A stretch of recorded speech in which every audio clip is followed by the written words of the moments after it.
பெரும் சகாயருமா இருக்கிற இயேசு கிறிஸ்துவின் நாமத்தில் யாவரையும் கூட வாழ்த்துக்கிறோம். இந்த 13ஆம் நாளாகிய இந்த லெந்து காலத்தில் உங்களை சந்திப்பதிலே மிகுந்த மகிழ்ச்சி. இந்த நாளினுடைய லெந்து காலத்தினுடைய தியான பகுதிக்கு இந்த தலைப்பு சிமர்னா சபைக்கான கடிதம். வெளிப்படுத்தின விசேஷம் 2:8-11 வசனங்கள். இயேசுவை குறித்தான ஒரு விளக்கம். சிமர்னா ஏஜின் கடற்கரைக்கு அமைந்திருக்கிற துறைமுக பட்டணமாம்.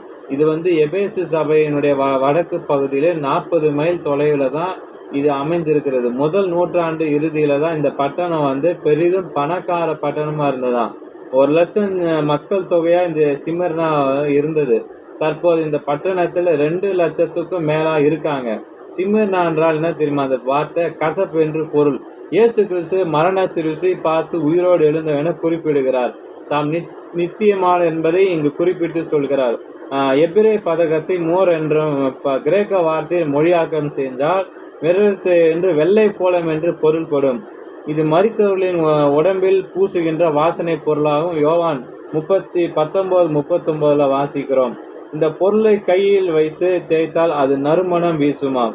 இயேசு கிறிஸ்து அவர்களும் உயிர்த்தெழுதலுக்குரிய நித்திய ஜீவனும் உறுதியான ஒன்றாக இவர்களுடைய இருதயத்தில் காணப்பட்டபடியினாலதான் என்ன பண்ணாங்கன்னா, மரண பயமும் எதிரிகளிடம் இருந்த அந்த அச்சுறுத்தலும் இவர்களை அசைக்க முடியவில்லை. மாறாக இவர்கள் உற்சாகத்துடன் காணப்பட்டனர் என்று பார்க்க முடிகிறது.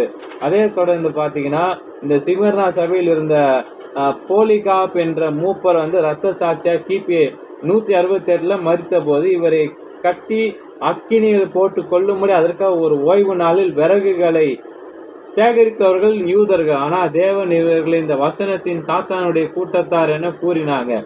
ரோம அரசாங்கத்தின் மீது பக்தியுள்ளவர்கள் அந்த நாட்களில் காணப்பட்டார்கள். இவர்கள் ஆசிய மைனரின் சகல பட்டணங்களிலும் கிராமங்களிலும் ஊடுருவி இந்த ரோம அரசுக்கு துணை போனால் பணம் அதிகமாக தூண்டிவிட்டார்கள்.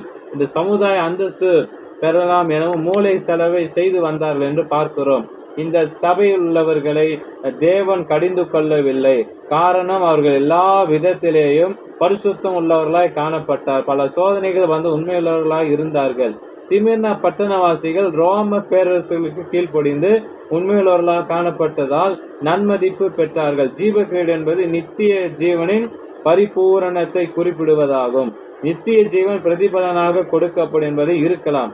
ஆனால் என்பதை நாம் இந்த சிமிர்னா சபை குறித்து இந்த வார்த்தை மூலமாய் பகிர்ந்து கொள்ள, இந்த பட்டணத்தில் காணப்பட்ட இதில் விளையாடி வெற்றி பெறுவோருக்கு பூமாலைகள் பரிசாக வழங்கப்பட்டதாம். இதனால் இந்த பட்டணம் பிரசித்தி பெற்ற ஒன்றாய் காணப்பட்டது என்று சொல்லலாம். கிரேக்கர்கள் சிமிர்னா பட்டணத்தை ஆசிய மைனரின் கிரீடம் என்று அழைத்தார்கள். இந்த பட்டணம் மிக அழகாக இருந்தது இதற்கு காரணமாகும் என்று சொல்லி இந்த வார்த்தையை முடிக்கிறேன்.